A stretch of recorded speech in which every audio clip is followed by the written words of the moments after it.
Good evening, everyone. I'm Carly Rappaport-Stein. I'm the Executive Director of Intercultural Journeys, and it is my pleasure to welcome you tonight to the series finale of Close-Ups. Tonight's Close-Ups features the remarkable Pallabi Chakravorty, who is a dancer, choreographer, anthropologist, scholar, and writer extraordinaire.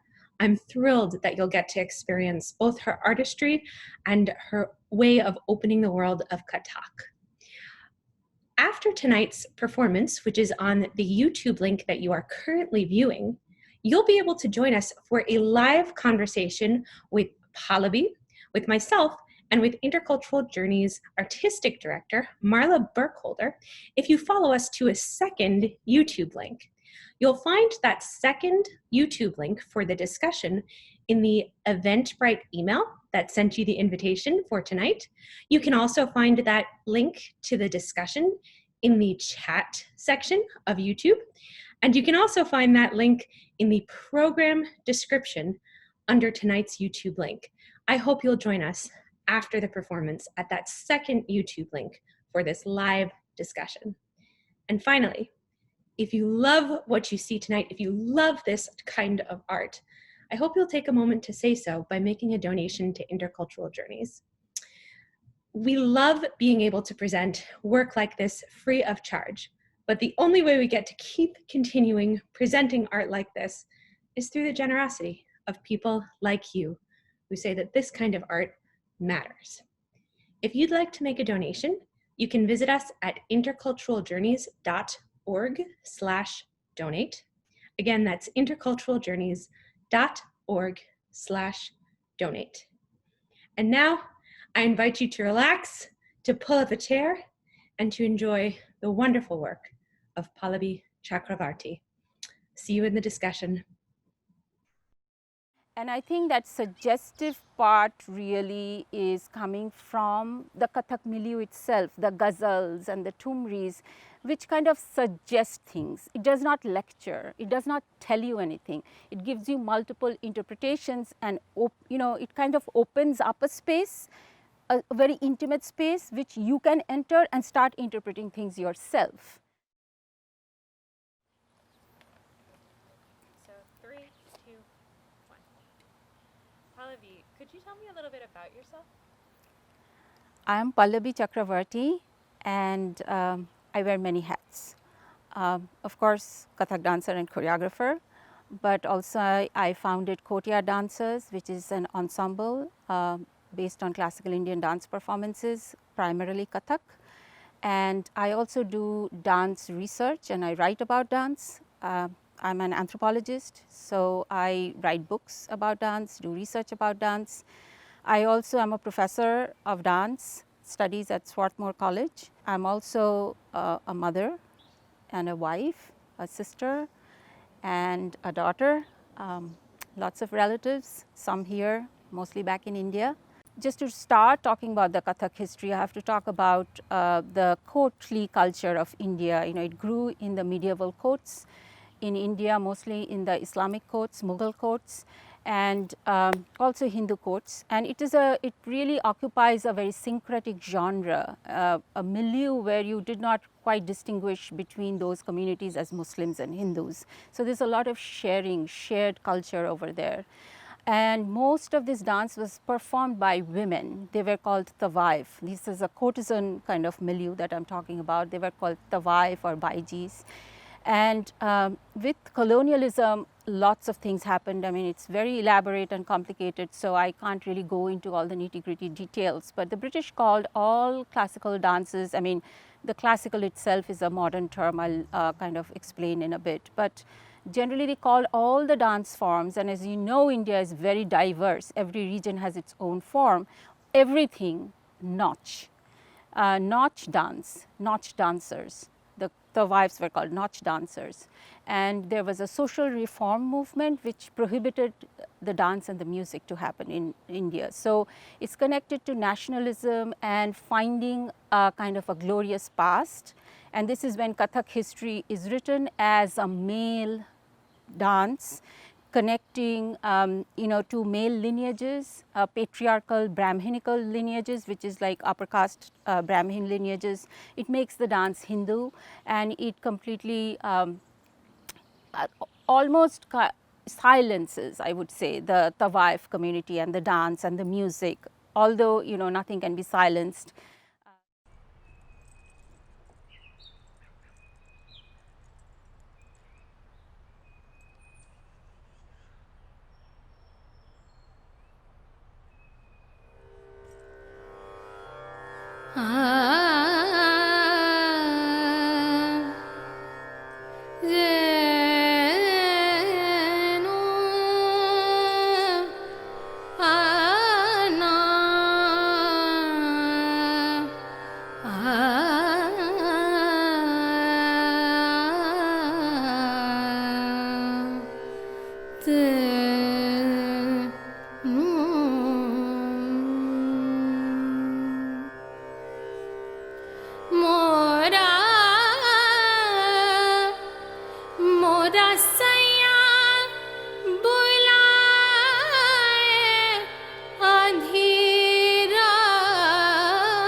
सैया बुलाए आधी रात रे नदिया बहरी बहे नदिया नदिया बहरी बहे रे मागर मा पनी नी सा नी सा नी सा नदिया बहरी बहे मारे मा पनी रे मा पनी सा सा नी दा मा पनी दा मा पनी दा मा पा नदिया बहरी बहे रे रे मामा पापा नी नी नी नी दादा पापा मामा पानी सा रे पा रे रे सा नी दा पा सा नी दा पा मा गा रे सा नदिया बहरी बहे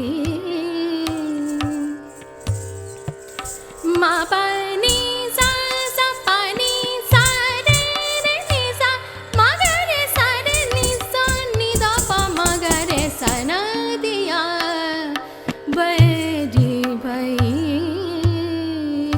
रे रे मामा पापा रे मा पानी दा दा दा दा पा रे मा पानी सा रे सा नी दा पा मा पा सा नी दा पा मा गा रे सा सा मा गा रे सा सा मा गा रे सा सा नदिया बहरी बनी दा रे मा पानी मा पानी दा पानी सा रे नी दा रे रे सा नी दा पा मा पा सा नी दा पा मा गा रे सा नदिया बहरी बा मा मा रे रे पा पा पा पा मा मा पा मा पा नी नी सा सा सा मा पा नी दा रे सा नी दा पा मा गा रे सा मा पा नी दा रे सा नी दा पा मा गा रे सा मा पा नी दा रे सा नी दा पा मा गा रे सा नदिया बहरी बहे आ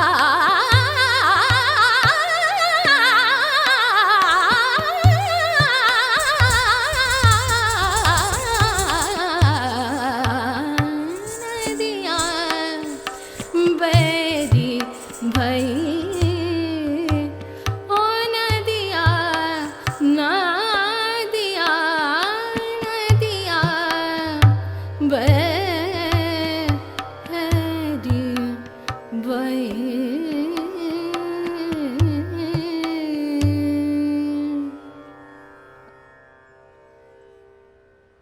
A Sonder piece actually is based on India's partition, and it weaves this particular musical genres together, which talks about partition not like a story, but taking ghazals from Pakistan, you know, sung by Pakistani artists, and then taking thumris from India and qawwalis from India and kind of merging them together to tell the story of partition. And then we also had pictures, you know, of people kind of walking across the borders.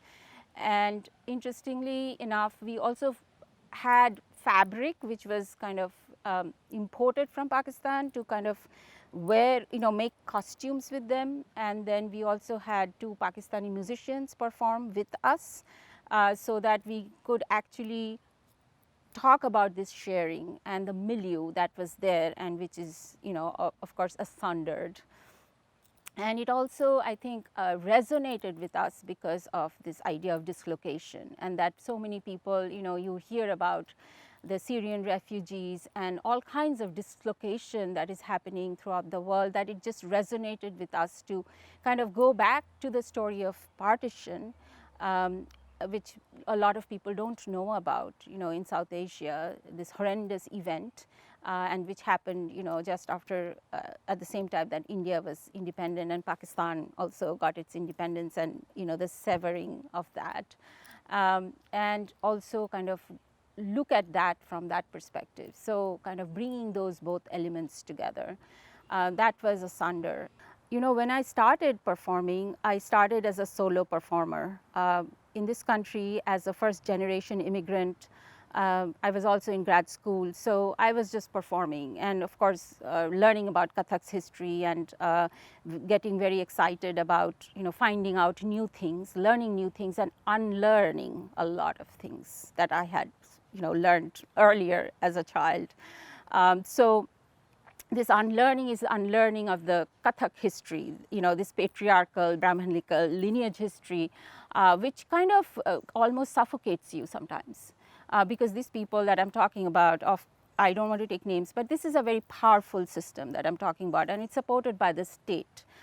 So whatever history I write, it's just nothing. It's just out there, trying to make a little bit of a difference and offering something else, like another perspective on it.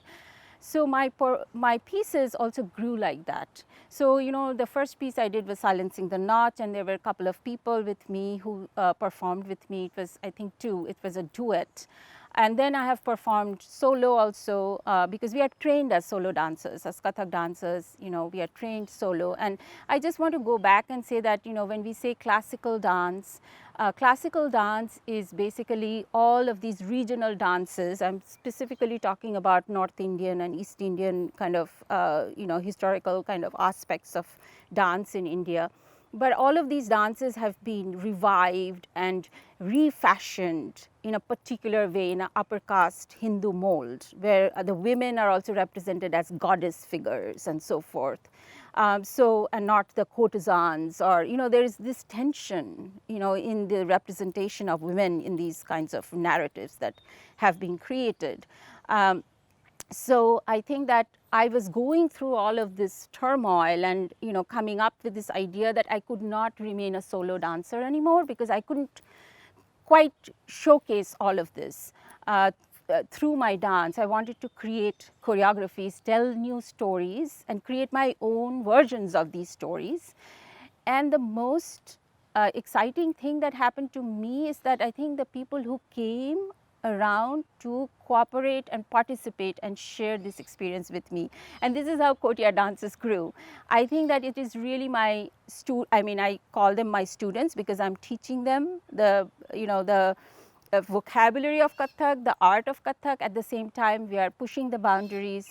What I call, it's like creative transformation. I think that's the process, that you start with the basic traditional vocabulary and all the bowls and the tals, and then you create your own narrative through it. So how do we create those spaces where using the traditional music but transforming them to tell something different?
with Silencing the Notch, the first piece I would say, kind of really trying to create a different kind of narrative, historical narrative for Kathak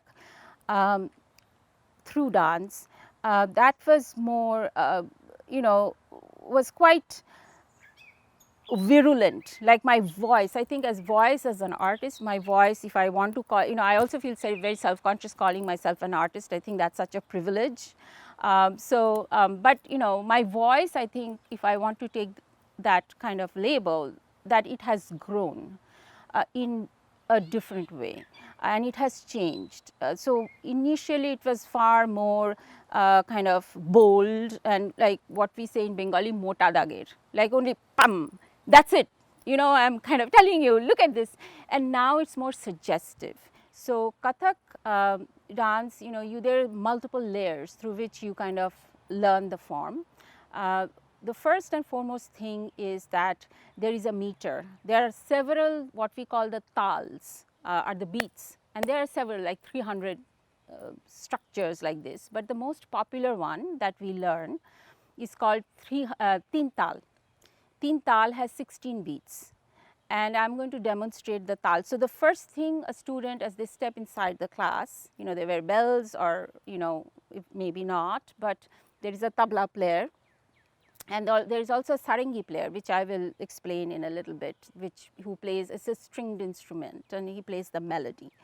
So the tabla player, introduces and the teacher introduces the tal system, which is the Teen Tal system, and it goes like this: dha, dhin, dhin, dha, dha, dhin, dhin, dha, na, tin, tin, ta, ta, dhin, dhin, dha, dha. So that was 16 beats. And you come back, so the last and the first beat merge. So you always have to come back to the first beat. And this is basically the skeletal sort of structure, and it's cyclical. So you keep coming back to the first beat. So, and within the cyclical structure, what we call, there are bowls. Bowls is to say basically, and there can be so many little bowls, little structures or long structures, which we call paran. And so what you hear, dha, dhin, dhin, da, is something that is played on the tabla. These are tabla rhythms that we do with our feet. And then you also do hand movements and wrist movements, which you saw, it has a lot of gestural movements and facial expression and eyes and eyebrows and mouth and everything, fingers, everything dances. So that, like I said, the paran, I will recite one paran to you, which is a little more elaborate, but it kind of tells you the rhythmic aspects of it. Dhane dhekete katta dhekete dhekete dhekete kata gadigine nagine nagine takite dhekete dhatre dhekete kata gadigine dhatre dhekete kata gadigine dha takite dha dhekete dha dhatre dhekete kata gadigine dha takite dha dhekete dha dhatre dhekete kata gadigine dha takite dha dhekete dha dhane dhekete katta dhekete dhekete dhekete kata gadigine nagine nagine takite dhekete dhatre dhekete kata gadigine dhatre dhekete kata gadigine dha takite dha dhekete dha dhatre dhekete kata gadigine dha takite dha dhekete dha dhatre dhekete kata gadigine dha takite dha dhekete and the whole thing is repeated 3 times. In 2017, a young Muslim male was killed in the train while he was, going back to his village from Delhi after shopping during the Eid. And it's about communal violence, which is really spreading in India right now with the government that we have. So I wrote that poem in 2017, but it resonated with me very strongly, that this little boy just loses his life and then, brutally, and he was with his brother. And then when people were doing this investigation, when the police was doing this investigation, most people say they have seen nothing. So that's why it's called witness. Like they had real trouble to actually filing a case, and it's probably still going on. I don't know exactly. They got the perpetrators, but they got out. I mean, it's complicated. So it's about this particular kind of communal violence That's kind of spreading throughout India right now. With minorities, I thought that that's also potent for us. All over the globe, how minorities are treated in different countries. Keep my eyes shut tight, you say. I see black, not orange inside. But my body keeps churning, reenacting the habitual moves, the hackneyed dance. Ta, te, te, tat, a, te, te, tat, ta, te, te, tat, a, te, te, tat, ta, te, te, tat. Stop, I say.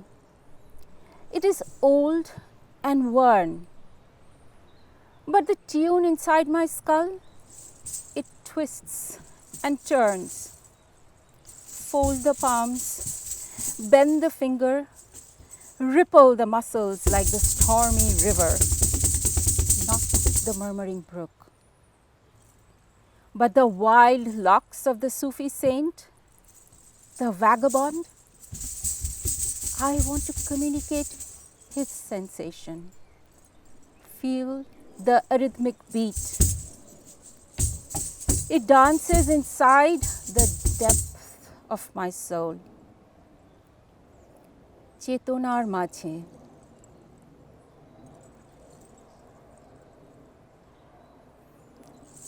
The pain, the wrenching,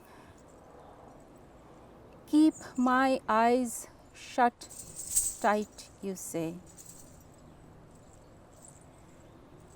I see blood, not black inside. I weep Junaid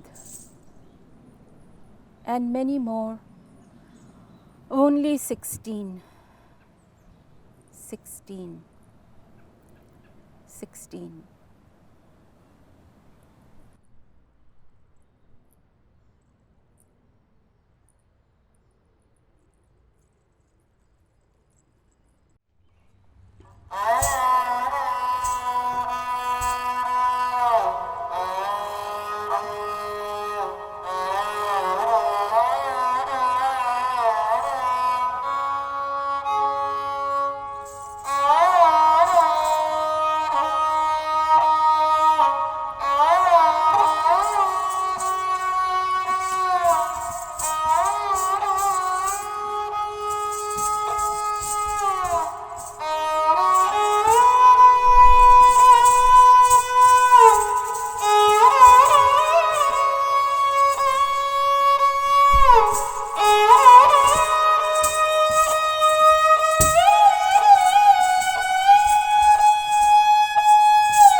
I think that that Muslim theme is important for me in Kathak because, like I said, the tawafs, going back to the courtesan history, there is a thread for me, at least it runs through, whenever I feel inspired to perform, that these women were stigmatized during the British times, and they were stigmatized as prostitutes. Their music and dance was taken away. It's not that they have disappeared. They still live in our, what we call the red light areas. I've gone and spoken to them. So the fact is that this kind of history which got completely written over, and then when I am performing, I come from a privileged, comparatively a privileged class and caste background. So it's almost like my people appropriated the dance from the courtesans, and so it's almost like the first piece I ever created after learning about this history, because you won't find this history in the official, covered, fancy books, the coffee table books. So when I learned about this history, the first piece that I did was called Silencing the Notch. And it was this conversation that I was trying to have with my imaginary courtesan, who I cannot ever represent or cannot ever inhabit that space, and my frustration with that. So one of the things that has been very important for me is having access, right? Democratizing the forms. Even classical Indian dance is a very elite discourse. So even in Bells of Change, the book I wrote, and I wrote another book, This Is How We Dance Now, about the forces of democracy, that we need to have access to our forms, these elite forms, especially the concert dance world is so elite.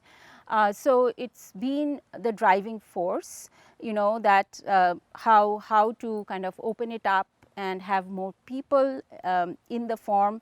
And so the role of women in that sense, I would say that it has changed drastically. More and more women have access to perform. So in India, you have lower middle class women or, lower caste women having some sort of access to classical dance forms, but still, it's very elite. Are they becoming artists? Like I said before, like to wear that label of artist, it's a privilege. And who can actually have that label attributed to them, at least in the Indian context, it's a struggle for most dancers unless you're born with a silver spoon. So yes, it has changed drastically, that more and more women are part of it. And the most important thing is now we at least can say women are gurus. Gurus are basically these, male lineages I was talking about, the authority figures in classical world. So now at least you can call women gurus, because before this you could only call male gurus. I have lots of problems with the guru shishya, that student teacher system itself. I think that's kind of feudal and old fashioned, but regardless, I think that authority figure, to give women that authority figure is very important, and that has happened in India. Whether it has happened all across, whether we are having more and more people involved in classical Indian dance, it could be more. It definitely could be more. The second piece is called Find Metia Buruj, and Metia Buruj is actually a location in Calcutta. And I think that because I grew up in Calcutta, that's why you find music and dance and these elements of Kathak, and music, all, it's in the pores of the city. It's just sedimented. So because it's a North Indian culture. I mean, I don't speak that language. I'm a Bengali. So it's you can say that it's not really my culture, but of course it is. It's my heritage. So I think that's why it has seeped into the culture. And so find Metia, but again, nobody associates Metia Buruj with any music or dance or anything, because it's, right now in a city in decay. So part of a city, that area is completely in decay. So one of the interesting part that we were able to do is to blend traffic sound from Metia Buruj, kind of recorded it and blend in with Kathak music and kind of showcase that urban aspect of Metia Buruj with Kathak dance. So that's, and find Metia Buruj is kind of again making people aware of this courtesan history of Kathak, and because those were the people who were creating this art in that area and the musical genres that they are part of. So, so yeah, it's a nod to the past and also looking into the future.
Have created such a camouflage around the form and made it so religious and spiritual. I mean, I have nothing against the word spiritual, everything can be spiritual, but we really need to speak about the material history of the form, like what really happened with these women that I talked about, with the partition, the history of Kathak. We have not actually, come to terms with it. It's the post-colonial moment. That has not happened in Kathak. So we need that post-colonial moment of acknowledging and, okay, this has been a really problematic history, and that where do we go from here? Unless we do that, it's very difficult to move forward with it. So I think that more and more younger women are getting interested, to know about history, this critical history. What are they dancing to? Okay, it's spiritual, and okay, it's Radha and Krishna and ghazals and beautiful longing and separation, but what is behind all of this? Who are these women who used to perform? Who is in that painting?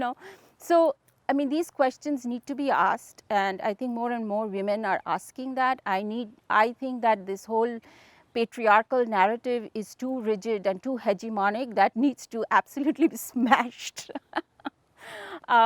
Because it's really solid in Kathak. It's very hard, it's very rigid. So it really has to be challenged from the bottom up.